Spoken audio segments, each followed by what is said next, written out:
Right, here we go. Hi, Adam. Good to see you. Good to have the call. I saw you. We started chatting on Instagram because you posted that reel about speed reserve and how important it is for GAA players to be fast to have a really high top speed. Yeah, can you talk us through what you mentioned there and what are the main points? How it is, and yeah, absolutely. So, speed reserve.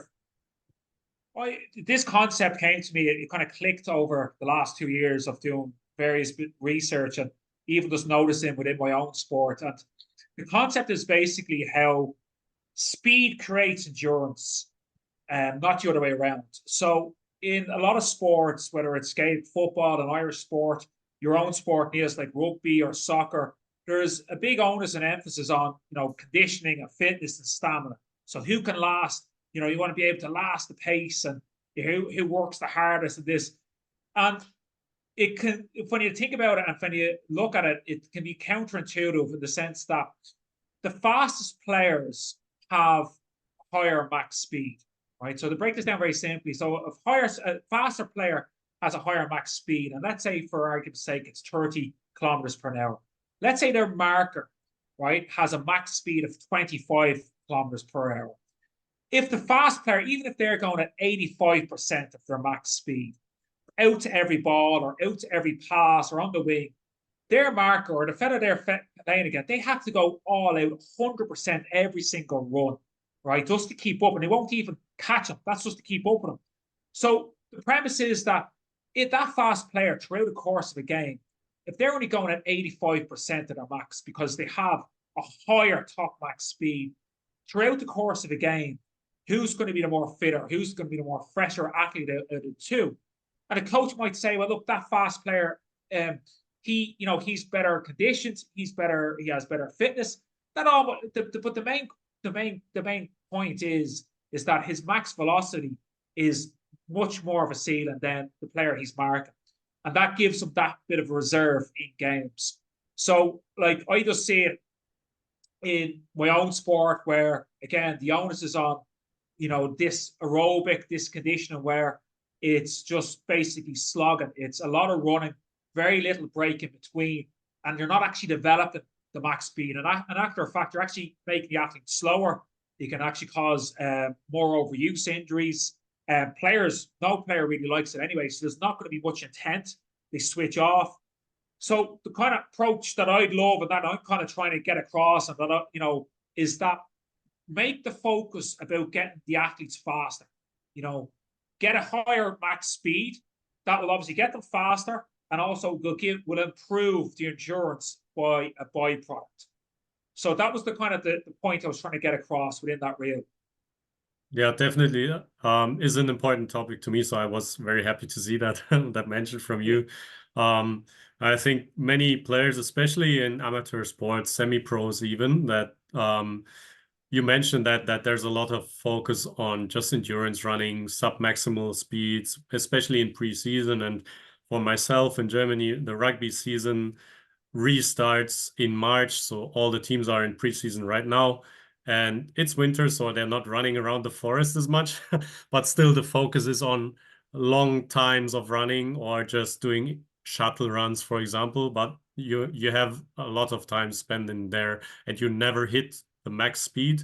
So yeah, what would you say, or what's the main focus for players to actually, or what would coaches have to change to actually make their players faster or work on speed? I suppose the first one there, the obvious one, is actually sprinting, having high output. So doing max velocity runs, for instance, and obviously having a break, having sufficient time to recover. Because as we all know, that you can't hit those max speeds if you're doing you know continuous them after one after the other with very very little rest. So having high max speeds, high outputs with the sufficient rest. So if you're doing let's say a fly, so you're gradually coming in, you're building up your speed, you're building up to that top max velocity of whatever, 10, 15, 20 meters, that there could be, 2, 3, 4 minutes rest in between. Um, 2 or 3 of them per session will give you a great stimulus. That'd be kind of number one for me, is doing those max velocity runs. Also then as well is add in the acceleration. So the starting from start to 10, 20 meters as well. And obviously some change in direction at high pace. I think the whole overarching theme though with the speed development stuff is that it's high quality and that there's sufficient rest. And that's what you don't get when like your rugby, where it's the shuttles, where Gaelic football, where it's shuttles as well. It's just go, go, go, and it's, you know, run till your legs can't run anymore, and, you know, brilliant, you know. And so the whole thing is the quality and the intensity. And to get that intensity, you have to have sufficient rest. So yeah, that'd be the number one, is actually do speed development in the session. And it doesn't take any much longer than it would the conditioning, you know. That'd be number one. The other underarching team to speed development would be improving the athlete's max strength. That's a whole different topic in terms of, you know, where you want to go with that, in terms of addressing their weak links and, you know, strengthening their lower body strength. But it does go hand in hand with speed, and it would be remiss not to mention that, you know, improving max strength has a knock-on effect to especially the weaker athletes' speed development. The third element then I find is, you know, you have your speed development, you have your get strong, yeah. And then the third element then is, once they're strong, would be to incorporate them faster movements. And that's when the likes of, you know, your jumps, your jump squats, your Olympic lifts will come in. But to be honest with you, the lowest hanging fruit there would be do the speed development, replace the donkey work with speed development, and get them stronger. You know, I think if you do that, I think you're close to the way there. Yeah, definitely. I'll add even the importance of doing the strength work for injury prevention and the high speed work, because if you're just training at 85% of your max speed and you're just running at that pace, but then once in a game you have to go all out, you have no chance, because you can't ask your opponent to slow down a bit because you're cramping a bit. That's the risk for injury. That's the highest risk for injury, and that's why it's necessary to train at these high velocities. You have to get used to it, and you can top that up with doing gym work, as you mentioned there. Like, get your ankles, knees, hips very strong, and then the muscles involved. And the Nordic curl is one of the main exercises right there for sprinters. But yeah, some really good points. You mentioned also like the 3 parts that you have for training speed. Like, so you have the acceleration part, which is very important, the top speed, which you mentioned in the beginning, and then also the change of direction. So how would you incorporate it in a training week, or how much time is actually necessary to spend on each of these qualities? Yeah, the time is very, very, very team specific, but and season specific. I'd say, you know, you could probably do about 10 minutes. You could get a decent, you could get a dose of speed development in, and, you know, up to 20 minutes should be suffice. You know, so some of this could be actually included within the warm up. I know our own team as well. We have some sprints, like we have some accelerations in, we have some change of directions in, and we actually have the odd time, depending on the match and stuff, the max velocity is in, and it doesn't take any more than 10 minutes, you know, when you're hitting all the 3 different aspects of speed. And for acceleration, starting from the end line to anywhere 5-10 meters, I actually like as well some reactive stuff within team sports. So whether it's a call from behind the line, or you're mirroring a teammate, they go, you go, just to add that extra bit of stimulus into the actual drill. And for the max velocity, it would be, I like the flies. So you're building up, it could be a 20-minute run in. So you're gradually building up your pace. And once you hit the 20-meter line, it's flat to the mat. And you're trying to hold that max pace for 15, 20 meters, between 10 and 20 meters. I like about 3 of those. You know, that'd be, you know, 2 to 3 depending on the time of season. Maybe 1 if it is in season, and if there's a game that week. With the change of direction, I like the acceleration and deacceleration. So basically sprinting out to a line, let's say a 10-15 meter line, stopping, backpedaling 5 yards, and then re-accelerate as well. I also like a turn as well. So if you've got a cone and then sprint to the cone, turn and sprint 5 to 10 meters left. Next time is right as well. And again, to add an extra stimulus, you might have a person or someone does points as well. So just as again, there's a bit of a reaction as well. I think with the point I'd like to get across is that with speed development, it doesn't have to be too complicated, to be honest with you.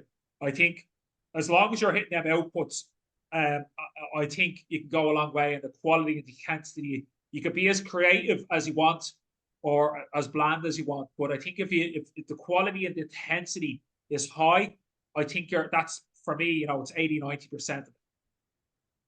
Yeah. Yeah, that's a good point, that the quality is necessary, and that's the pitfall that coaches maybe sometimes have, that they do all these interval runs, shuttle runs, and the players are exhausted, and that's the cue to, okay, we're doing a good workout, but you're actually not working on your speed and quality of speed. You mentioned earlier as well the rest that you have to take. So I try to follow this rule of thumb that for every 10 meters that you sprint, you take maybe 1 minute rest, 45 seconds. That's in an ideal world. Of course, in a team setting, it's hard to do that. Like when you do a 60-meter sprint, you don't have the time to do a 6-minute rest after that. But it just gets the point across that the higher the intensity is, the longer you need to rest as well, so that afterwards you still can work with that intensity, similar to your strength training. If you're doing 90% plus weights, you need a longer rest than if you're doing less weights, just to still be able to continue to train on that level. Yeah, so that's a really good point there.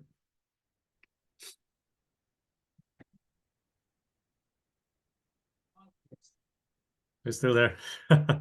Yeah. Sorry, just got cut off there for a second. Yeah. Yeah, all good. We're back. Yeah. So I was talking about, that the rest, and how that you need to have adequate rest to have an effective workout and an effective session. What I like, or what I think is necessary as well, especially in amateur clubs where you train 2-3 times a week, that you can train speed, acceleration, change of direction. You can train everything almost every session. You have to at least train it once per week, because we know from research that like your max speed decreases after like 5-6 days. So you basically have to train it at least once per week. And then also going over a longer distance. So usually teams are doing maybe sometimes acceleration 20 to 40 meters, but no one runs much further than that. So, and in rugby, you could potentially need to run the 100 meters or even longer than that. So it's good to include that once in a while. And then the acceleration work, the change of direction, the plyometrics, the jumping, that really doesn't take a lot of time. And you can, if you do 3 to 5 seconds of high intensity in your exercise, in your jumps that you're doing, for example, or in your acceleration, take a rest, and you keep the quality high. No one's getting fatigued, and it's kind of fun as well. You can make it competitive, like jump against someone else and see who's jumping further. Or for change of direction, you mentioned some progressions that people can use, but also what I like is playing some type of games. And in rugby especially, you can play games that actually help your rugby as well. So it's not a wasted game, like, and it's not childish, maybe what some think, but yeah, that's a very good way to go. Just going back, and you just talked with the games, and yeah, absolutely. And like the more you can make the whatever you're doing game specific closer to the game, the more it's going to the transfer, as we know. And I think going back on the conditioning and kind of why I've kind of, and I don't like to be dogmatic. I like to give a balanced approach in terms of like what are the benefits of conditioning? Let's say there might be the mental aspect of that you're digging deep and you go that extra mile per se, excuse the pun, and let's say there's the team bonding, you all feel good afterwards, and I get that. I still think there's better ways of doing that. You could do hill sprints, you could go do other beach water tap, but anyway, so I will try and give a balance. But I think another point you made there that just reminded me is that for conditioning, if you really want to condition, the best conditioning is actually playing the sport itself.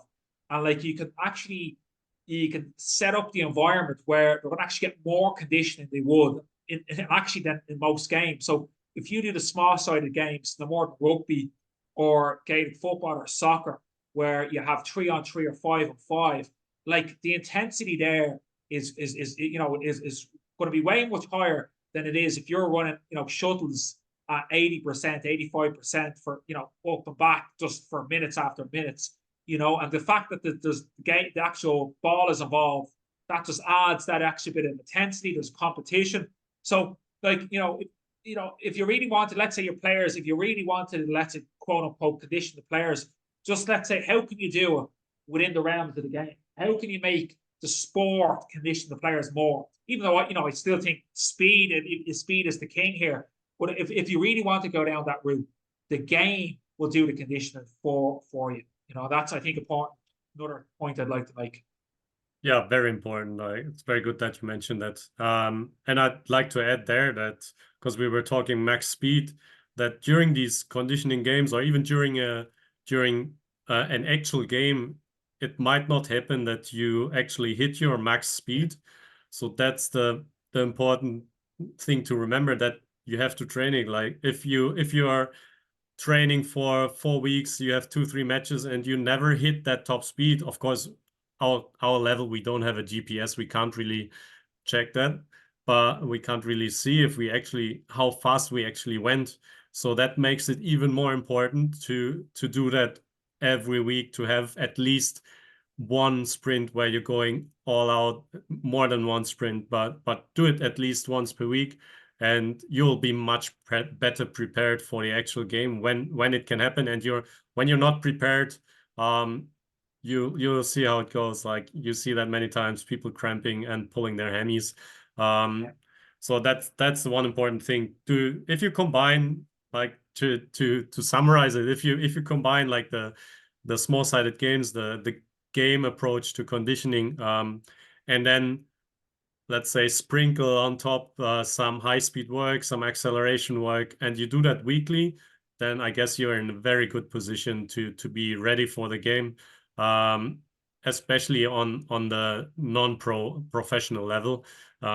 Once you're there, it might look different, but still they're taking the same philosophies, the same principles that we are talking about now. So that's just a small summary. 100%. And like, I just think there that, at the moment with our own, with a lot of teams that play football, this time is the preseason, and like they might do a whole hour plus of actually running without seeing very little of the ball. And this could be, like, say, twice a week. You might do a bit of football work on the weekend. So you've got 2 hours, 2/3. Like, I'm just thinking how better prepared the team would be if they focus on actually the skills of the game for starters, and then conditioning within the game, playing more small-sided games, and then actually just imagine putting them more of an emphasis on speed and the agility development side of things. Like, if you had that hour, and like, they're going to be faster, they're going to be fresher, they're going to be less injury reduction, and they're going to be more skillful, and they'll be going to be more prepared for the actual game itself. Because, like, at the end of the preseason, it happens all the time. Lads are just coming down with injuries, and they're knackered, absolutely wrecked from the slog, and like, yeah. But look, I think, yeah. Look, I think that's, but look, being kind of solution based now, that's what I'd love to see. If I was over a team tomorrow, that's how I do it. I'm not saying this to be all and end all. I'm just giving the reasons why I personally think I do it from my experience, what I learned, what I've seen, and yeah, how I just think how much better prepared the team would be, and I just love if there was less of an emphasis on the running and conditioning, So that's where I'm going with this. Look, I think we hit a lot of good points there. I think just for resources, I thought Tony Holler.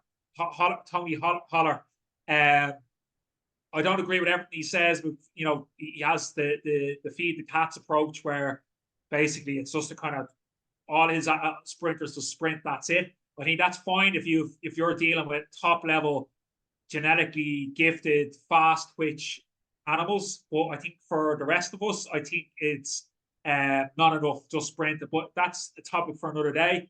But one of his good points that he has a really good YouTube video on conditioning for speed sports, and it's fascinating, the YouTube. And there's basically, and his kind of, I think it uses NFL teams and how they're still doing all these gassers and stuff like that, and why he thinks that's counterproductive.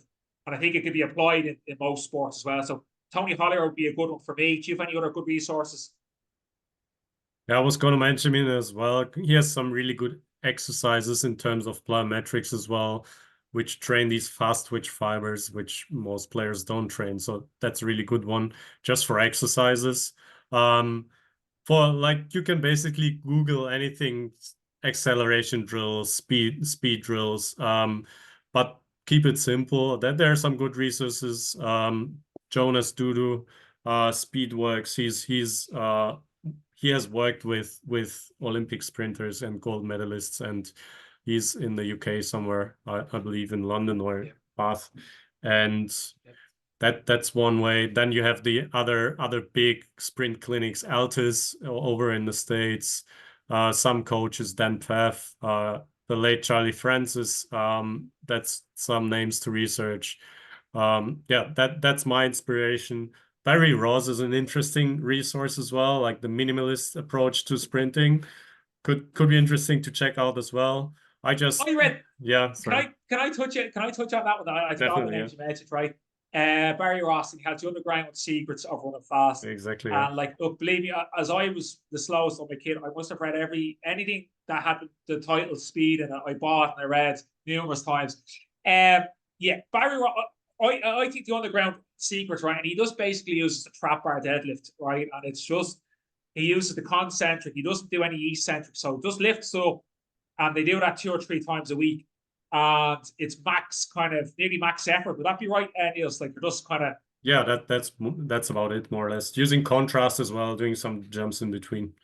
yeah, no, like I think that's great, and I think the more I kind of delved into it is, I think that's good when he's dealing with nearly, like, these are like state champions. He had Felix Allison, who's the most famous one.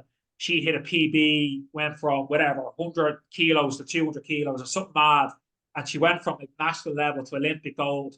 But I think like she had the structure, she had the horsepower there, right? So, and it's like an expression of force, what I say. The trap bar dead for me, like, I don't think it's bad or wrong or different, but for me, if I want to test someone's strength out, I do the trap bar deadlift. If I want to develop an athlete, I'd use some other exercise. I'd use the secret more and use the order. It's a topic for another day, but I think I think it's a great program what he has in the book. But again, he's dealing with top level athletes. I wanted someone dealing with, you know, the low level, and get them from poor to, or shit to good, or shit to great. And that's the only. It's a good topic. It's a good conversation. It's good debate. Yeah. Look, I went sidetracked, but I just thought, that's my 2 cents anyway. Yeah. No, but yeah, very true. Like, I find it fascinating, the philosophy, and it worked for many. And you can still draw something for yourself, or for, Yeah. if you're not as good, for sure. But yeah, we have some resources, and yeah, we mentioned earlier, like, look at acceleration, look at change of direction, look at high speed, max velocity. These are like the main parts of developing speed in general. Yeah, that's what I would give to coaches and players alike, that they can take into their training. Yeah. Yeah, 100%. Look, I think we covered everything there. Look, that was great, and enjoyed the chat, Niels.